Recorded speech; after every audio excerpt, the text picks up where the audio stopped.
La prisión ha sido un tema estigmatizado por muchos a lo largo de los años. Concebida como un espacio de destierro para aquellas personas consideradas indeseables por la sociedad. Sin embargo, la vida y la experiencia han demostrado que nadie está exento de transitar por tan oscuro y tenebroso camino. Sean todos bienvenidos a este espacio de conocimiento. Quien les saluda, abogada Isbeth Quijada, participante en el Diplomado de Derecho Penal y Criminología de la Universidad Bicentenaria de Aragua. En esta oportunidad vamos a conversar sobre el sistema penitenciario venezolano a la luz del artículo 272 de nuestra Constitución Nacional. Iniciemos.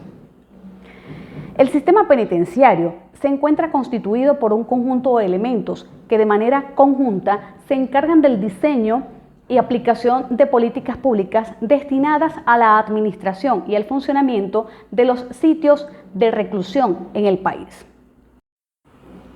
La doctora María Gracia Moray define el sistema penitenciario como un conjunto de elementos interdependientes que tienen una finalidad en común.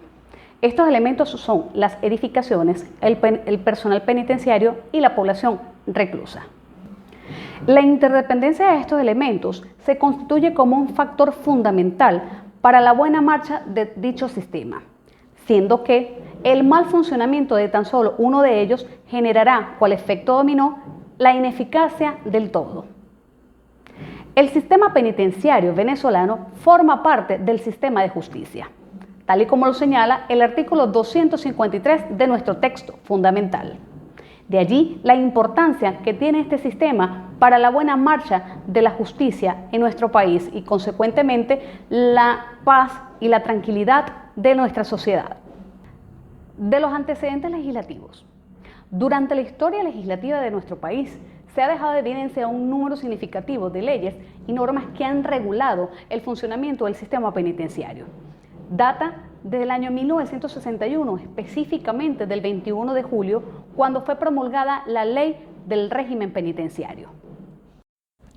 La promulgación de la Ley del Régimen Penitenciario del 61 surgió como respuesta de Venezuela a las orientaciones emanadas por la Organización de Naciones Unidas en 1955, durante su primer Congreso sobre la prevención del delito y tratamiento del delincuente, cuya premisa se centró en procurar la rehabilitación y readaptación social del penado durante el tiempo de reclusión. En 1975 se publicaron dos reglamentos. El primero de ellos, el Reglamento de Internados Judiciales, y el segundo, el Reglamento de Ley de Régimen Penitenciario. 4 años más tarde, en 1979, se publicó la Ley de Sometimiento a Juicio y Suspensión Condicional de la Pena.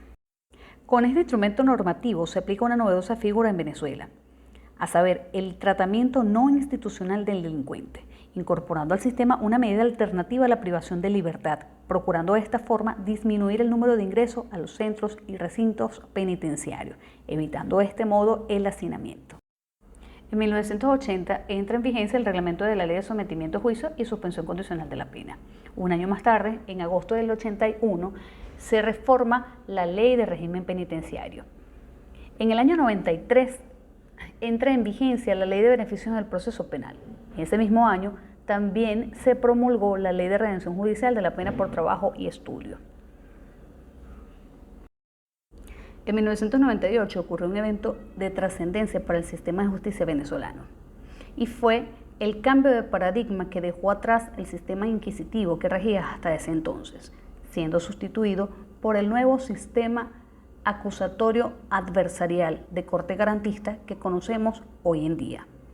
Fue promulgado en enero de ese año 98 el Código Orgánico Procesal Penal, que trajo consigo la novedosa figura de los tribunales de ejecución de sentencia, los jueces de ejecución, quienes vienen a jugar un papel fundamental dentro del desarrollo y el buen funcionamiento del sistema penitenciario en nuestro país.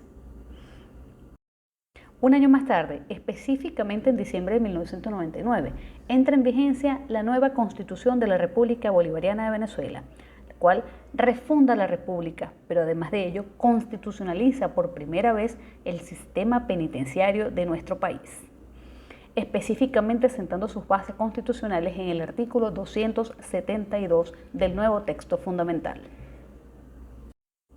Una nueva reforma de la Ley de Régimen Penitenciario tuvo lugar el 19 de junio del año 2000. la cual fue derogada por el Código Orgánico Penitenciario publicado el 28 de diciembre de 2015, que a su vez fue derogado en el año 2021, específicamente el 17 de septiembre, cuando fue promulgado el Código Orgánico Penitenciario vigente hasta la actualidad.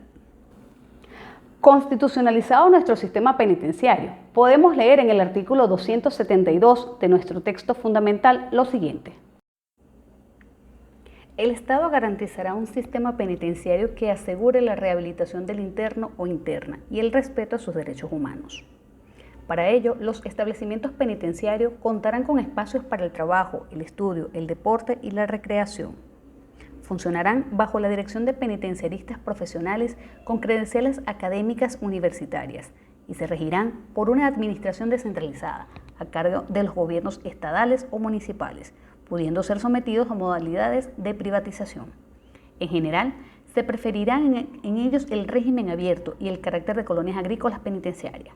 En todo caso, las fórmulas de cumplimiento de penas no privativas de la libertad se aplicarán con preferencia a las medidas de naturaleza reclusoria.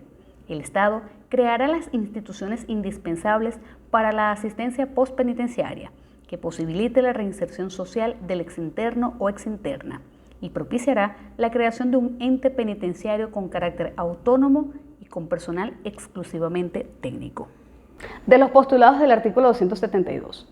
El constituyente sentó las bases constitucionales del sistema penitenciario en este artículo, del cual se desprende claramente que el sistema penitenciario deberá garantizar la rehabilitación del interno e interna. Asimismo, deberá garantizar de forma permanente el respeto a los derechos humanos de todas las personas privadas de libertad.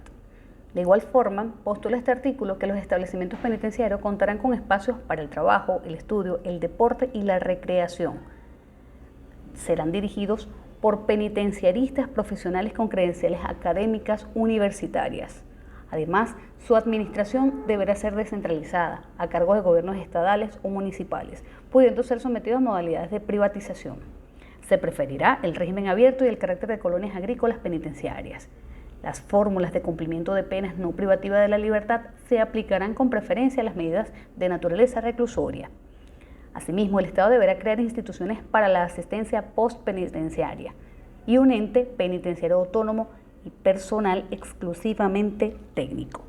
Del análisis de los postulados previstos en el artículo 272, a la luz de la investigación realizada, se pueden hacer las siguientes consideraciones. El Estado tiene la responsabilidad ineludible de garantizar a todos los ciudadanos, sin distinción alguna, sus derechos fundamentales.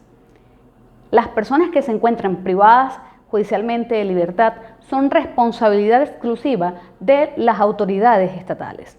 En virtud de ello, debe tener una preponderancia el respeto y el cuidado de cada uno de estos derechos fundamentales a cada una de estas personas. En consecuencia, se observa con preocupación que el derecho a la vida se ha visto constantemente amenazado dentro de la población penitenciaria del país.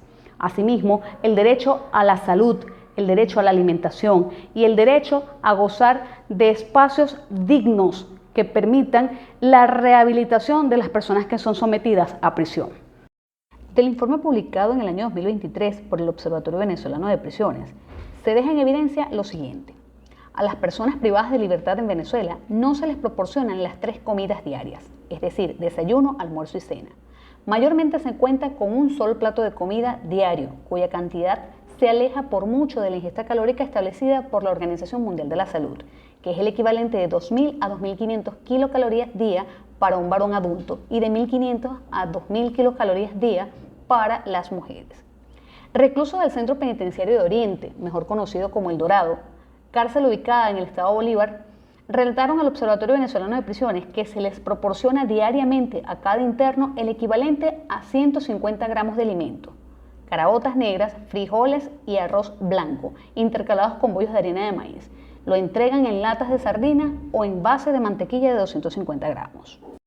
Asimismo, en cuanto al tema de salud, relata este informe que las cárceles venezolanas se han convertido en un nicho para la proliferación de enfermedades. En aumento van los casos donde la persona llega a un lugar de reclusión en buen estado de salud y en el transcurso de la detención la misma va en detrimento, en muchos casos costándole la vida. Entre las enfermedades más comunes en prisión por la propia situación del hacinamiento y encierro, encontramos la tuberculosis, acompañada de la desnutrición. Desde el año 2017 y hasta la fecha es la causa principal de los decesos tras las rejas. Entre otras patologías frecuentes se encuentran neumonía, hepatitis, paludismo, enfermedades cardiovasculares, enfermedades de la piel y enfermedades gastrointestinales. Otro de los graves problemas que ha sido documentado por el Observatorio Venezolano de Prisiones es el hacinamiento, un problema que ha afectado al sistema penitenciario venezolano durante años y que hasta la presente fecha no ha tenido una atención adecuada por parte del Estado y pues mucho menos una solución de fondo.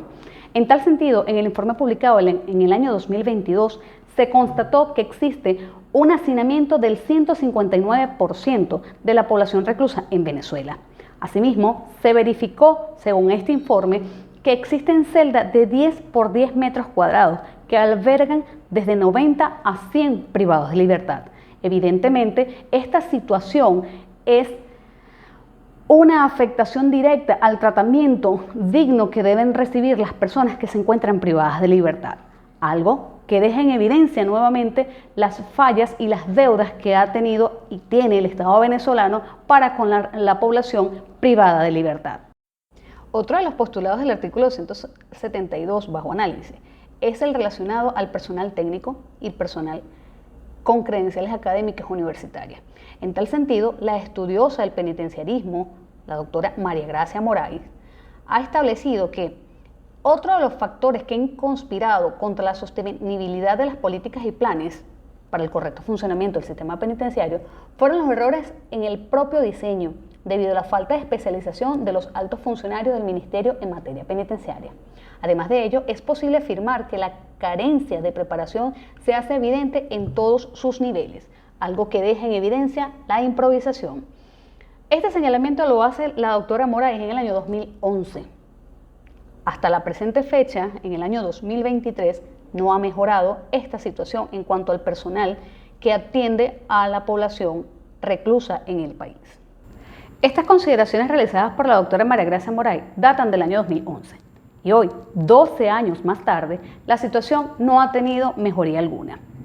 Se observa con preocupación que inclusive desde el despacho ministerial encargado de dirigir los asuntos penitenciarios en el país no se cuentan con personal capacitado, con credenciales universitarias, académicas, que puedan verificar su condición y su preparación para atender a la población y el sistema penitenciario del país.